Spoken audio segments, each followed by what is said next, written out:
इतिहास के पन्नों में कुछ गाथाएं ऐसी हैं जो अमर हो जाती हैं। यह कहानी है साहस, सम्मान और बलिदान की। यह कहानी है मेवाड़ की महारानी रानी पद्मिनी के जौहर की। बहुत समय पहले राजस्थान के चित्तौड़गढ़ के किले में राजा रत्न सिंह का शासन था। उनकी महारानी रानी पद्मिनी अपनी अपूर्व सुंदरता, बुद्धिमत्ता और शौर्य के लिए प्रसिद्ध थीं। उनकी सुंदरता की चर्चा दूर दूर तक थी। दिल्ली का सुल्तान अलाउद्दीन खिलजी, जो भारत को जीतने की महत्वाकांक्षा रखता था, रानी पद्मिनी के सौंदर्य की कहानियां सुनकर मोहित हो गया। उसने ठान लिया कि वह किसी भी कीमत पर रानी पद्मिनी को प्राप्त करेगा। खिलजी ने अपनी विशाल सेना के साथ चित्तौड़गढ़ पर आक्रमण कर दिया, लेकिन चित्तौड़गढ़ की मजबूत दीवारों और राजपूतों के पराक्रम के आगे वह सफल नहीं हो पाया। तब उसने एक चालाक योजना बनाई। उसने राजा रत्न सिंह को संदेश भेजा कि वह युद्ध नहीं चाहता, बल्कि केवल रानी पद्मिनी की एक झलक देखना चाहता है। वह शांति से समझौता करने की बात कहकर आया था।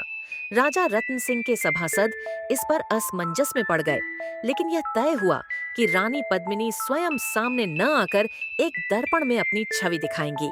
खिलजी ने रानी पद्मिनी की झलक देखी और उसकी लालसा और बढ़ गई। जैसे ही वह महल से लौटा, उसने छल पूर्वक राजा रत्न सिंह को बंदी बना लिया और शर्त रखी कि यदि रानी पद्मिनी उसके साथ चले तो ही राजा को मुक्त किया जाएगा। रानी पद्मिनी ने इसे अपने स्वाभिमान और आत्मसम्मान पर आघात माना। उन्होंने एक योजना बनाई।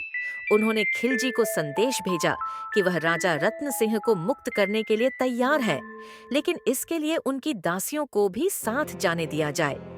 खिलजी इस योजना से प्रसन्न हो गया और सहमति दे दी, लेकिन उसे क्या पता था कि ये दासियां राजपूत योद्धा थीं, जो पालकियों में छिपकर युद्ध के लिए तैयार बैठी थीं। जैसे ही खिलजी की सेना के बीच पालकियां पहुंची, राजपूतों ने अचानक हमला कर दिया। एक भयंकर युद्ध हुआ और राजपूतों ने खिलजी की सेना को खूब नुकसान पहुंचाया।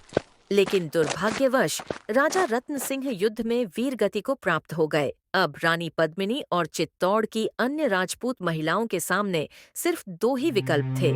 या तो वे खिलजी के हाथों अपमानित हों, या फिर अपने सम्मान की रक्षा के लिए जौहर करें। रानी पद्मिनी ने अपने गौरव और आत्मसम्मान की रक्षा के लिए 16,000 राजपूत महिलाओं के साथ जौहर करने का निश्चय किया। चित्तौड़गढ़ के किले में विशाल अग्निकुंड जलाया गया और रानी पद्मिनी ने अपने सम्मान की रक्षा के लिए उसमें प्रवेश किया। उनके साथ सैकड़ों वीरांगनाएं भी उस अग्नि में समाहित हो गईं। जब खिलजी किला जीतकर भीतर पहुंचा, तो वहां उसे सिर्फ राख और जलता हुआ महल मिला। रानी पद्मिनी उसके लालच और क्रूरता पर विजय प्राप्त कर चुकी थी। आज भी चित्तौड़गढ़ की हवाओं में रानी पद्मिनी और उन वीरांगनाओं के बलिदान की गूंज सुनाई देती है। यह सिर्फ एक कहानी नहीं, बल्कि स्त्री के आत्मसम्मान और बलिदान की वह गाथा है जो पीढ़ी दर पीढ़ी सुनाई जाती रहेगी।